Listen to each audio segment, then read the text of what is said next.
Hi everyone and welcome back to my channel. I'm so glad that you're here. You survived my first video and I'm sure you are gonna like my second video. As promised, I practiced my intro, so here we go. If you want to be updated about my videos, hit the like and subscribe button and hit the bell button while you're at it, so you will never miss my videos. Wow! Thank you. Alright. Let's dive right into it, because today I have something very exciting planned. I was working on this piece, which is called Morgan by Strauss, because I need to perform it in a couple of days. And while I was practicing, I was kind of thinking about maybe it's interesting for people to know what thoughts cross my mind as a musician while I'm working on music. Because sometimes when I tell people that I'm a musician for a living, they're like, okay, so you just play the notes, so what's difficult about that? Well, there's so much more to playing music than just playing the notes. So my plan is to go over some of the things which are crossing my mind when I get a piece which I need to perform, but I'm also gonna perform it for you. I will talk about that later, but this part is not originally written for violin and viola, but I made a little arrangement for these two instruments because I'm a really bad cello player and I don't have a horn or a harp. You don't want to hear that, trust me. So you will hear more about that arrangement later, but for now, let's just start with the basics. So imagine this, just some random person comes up to you, he gives you some sheet music, he's like, you're gonna play this on a concert. Good luck. What do you do? Well, first things first, you check the title. Morgen. Morgen means tomorrow in German. Awesome, sounds good. The next thing you do is that you look at the composer who composed this piece. Because if we really want to know how we should play a piece, we need to know who composed it. And why did he or she compose it? The composer of this piece is Richard Strauss. What's next? Now, this is when my love for books comes in handy. Because look at this. Ta-da! This is a book about composers. And in this book you will find small biographies about many composers. Let me teach you about Richard Strauss. Okay, so he was born in Munich in 1864 and he passed away in 1949. He was a German composer, well that makes sense, and he was not related to the famous Johann Strauss. And he started playing the piano when he was 4. 3 years later he started composing. So he was 7 when he started composing. What? Wow. In 1876, when he was 12, he completed his first work for orchestra. This is also where he got some experience with playing the violin and conducting. In 1882, he started studying philosophy and art history at the University of Munich. He wrote many lieders, many songs, and many operas. Now that's not really surprising because in operas there are also a lot of singers, so he had a thing for that. He was considered one of the most prominent musicians of his generation. Alright, let's get back to Morgan. Now that we know a little bit more about Richard Strauss, what do we actually know about the piece? So it was written for a singer, a harp player, 2 horns, 1 solo violin, first violin, second violin, viola, cello, and double bass.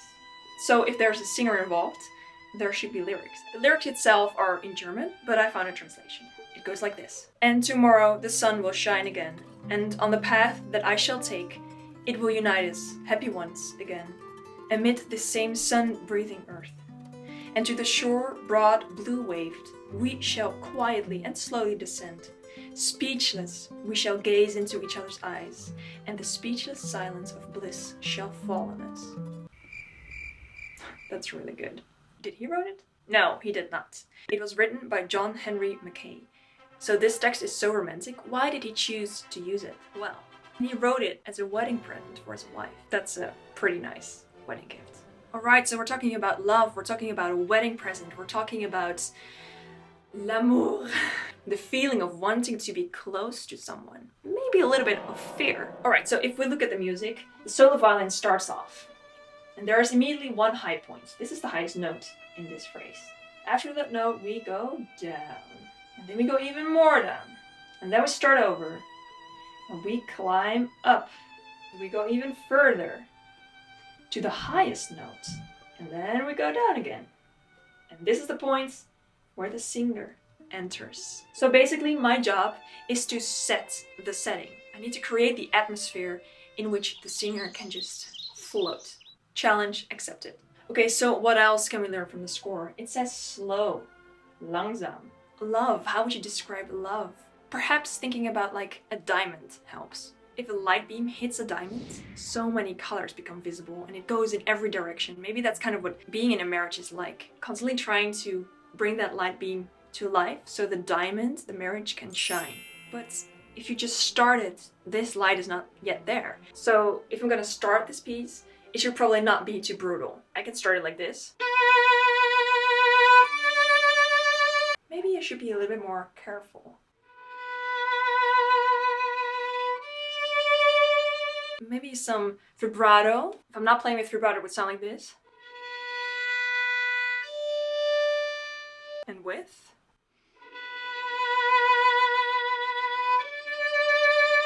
That's so much more sensitive, hopeful, exciting, loving, obviously. Playing with this difference in the sound, that's really something which I can use to my advantage. Vibrato is in, probably shouldn't be too dramatic because it's only the beginning of the piece. But remember that high note I was talking about? Maybe I want to play a little bit louder if I get near to it. So start softer.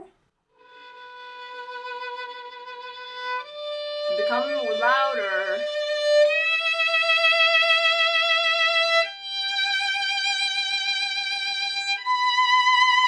And after that high note, I am going down again. It's like you're on top of a hill and then you fall into the abyss. But we have hope, remember? So we start again.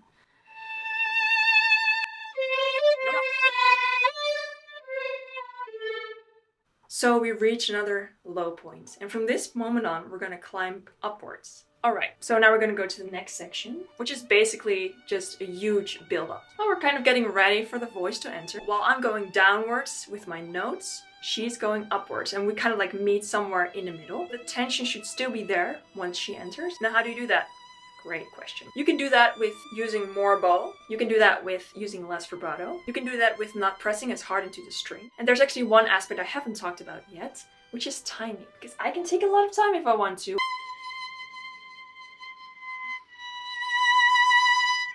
And if I wouldn't take time, it would sound like this.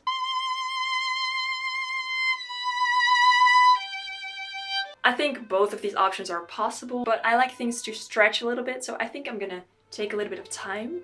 And most often these are the moments which people like the best. So this is just a very short video. We can talk about this piece for hours, but I just want to give you a little glimpse of what it's like when you're trying to figure out how you want to play a piece. And also don't forget, my opinion about this piece might change over time. If I play this piece again in 2 years, I might have very different ideas. But that's kind of fun, because that means that you're still evolving as a musician. And also the musicians you're playing with, they also influence your ideas about a piece of music. And that's why working well together in music is so essential and exciting. So I'm gonna play the beginning of this piece right now. I arrange it for violin and viola, basically. So it's gonna be different than the original score, but I hope you'll like it nonetheless. Oh, and if you want to hear a very good recording of this piece, you need to check out the recording by Joyce DiDonato. It is amazing. Okay, here we go.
I'll see you soon.